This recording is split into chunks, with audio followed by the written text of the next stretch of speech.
Okay, so sekarang ni contoh ni adalah summary lah. Summary macam mana kita nak meneruskan product development. So ada beberapa cara macam mana kita nak sentiasa produce produk. So sama ada melalui external development strategy yang pertama ataupun yang kedua menerusi internal development strategy. Kalau external development strategy untuk kita dapatkan produk ialah melalui alliance. Alliance ni maksudnya kerjasama dengan company lain, joint venture dengan company lain ataupun kita beli teknologi daripada company lain. Itu maksudnya external development strategy.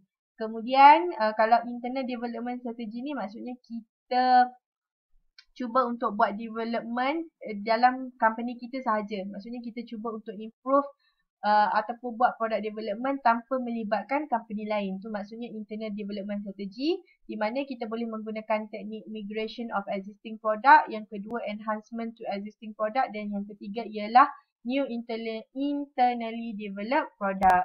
So dekat sini ada penerangan lah. Okey, macam mana kalau kita purchase teknologi daripada company lain. Yang pertama faedah dia ialah dia boleh mempercepatkan development produk yang pertama. Yang kedua ialah, tapi dia ada isu juga, isu mengenai fit between the acquired organisation and product and the host. Maksudnya, adakah teknologi yang kita beli itu sesuai tak dengan produk yang kita nak produce ni. Yang kedua ialah joint venture ataupun short form dia JV, maksudnya dua company berbeza bekerjasama antara satu sama lain. So, maksudnya bekerjasama mungkin company A dia ada duit tapi tak ada teknologi. Tapi company B dia tak ada duit tapi dia ada teknologi. So diorang combine together as a JV lah. So dekat sini both organisation dia akan learn antara satu sama lain dan risiko pun diorang akan tanggung sama-sama. Kemudian through alliance. Okay, kalau through alliance ni maksudnya berdasarkan agreement lah. So dia akan ada agreement between independent organisation. So maksudnya useful when technology is developing. Kalau maksudnya teknologi tu baru, tak ada lagi company guna. So through alliance ni penting lah. Contohnya macam Shopee nak buat teknik virtual reality. Contohnya kalau nak beli lipstick dekat Shopee, kita boleh test dekat bibir. Contohnya kalau kita beli colour ni sesuai tak dengan bibir kita dan sebagainya.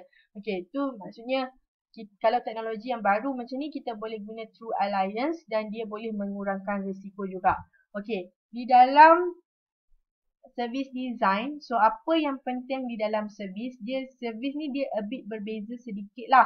Okey, daripada kita nak buat produk. So dia kata apa? Activity of planning and organizing people, infrastructure, communication and material component of a service in order to improve its quality and its interaction between the service provider and its customer. So kat sini ialah kita macam mana kita nak improve quality di dalam servis. Sebab servis ni dia tak sama dengan produk. Okay, so apa dalam servis ni yang kita nak cuba buat ialah dia di peringkat are still determined at the design stage. Kita masih lagi design untuk servis ni untuk delay customization, modularization and reduce customer interaction through the automation. Okay. So ini adalah contoh macam mana kita nak service booking hotel lah. So service design ni dia ada beberapa kategori lah. Sama ada customer, kemudian baru kita design, kemudian kita delivery. Maksudnya dekat sini ialah customer participation in design, pre-arranged. Okay, contohnya funeral business ataupun cosmetic surgery. Contoh macam ini, contoh A ni adalah macam contoh cosmetic surgery. Cosmetic surgery, sebelum dia buat surgery, customer ni akan datang and consult dulu. Design ni lebih kepada dia buat consult dululah. Contoh macam untuk muka yang jenis ni, apa contoh cosmetic surgery yang diperlukan.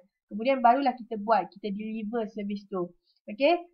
Kemudian ataupun dengan cara seperti kita design, barulah kita deliver kepada customer. Contoh customer participation in delivery such as stress test for cardiac exam or delivery of a baby. Okay, contohnya kalau macam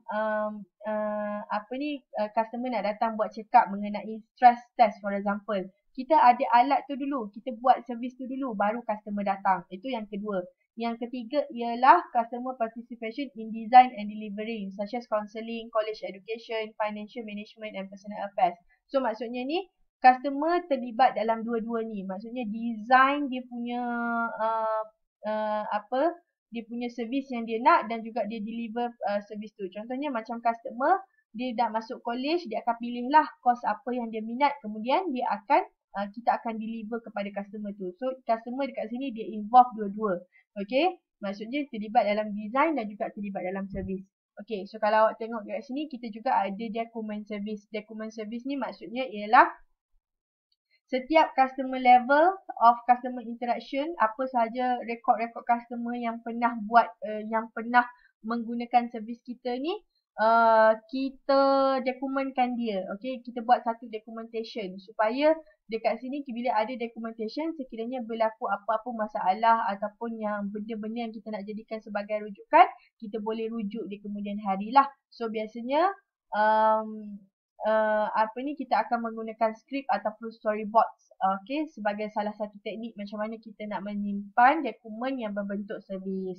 Okay, I hope you understand this topic very well, and I give you some exercises in the tutorial. So I hope you done it. Okay, that's all. Thank you very much.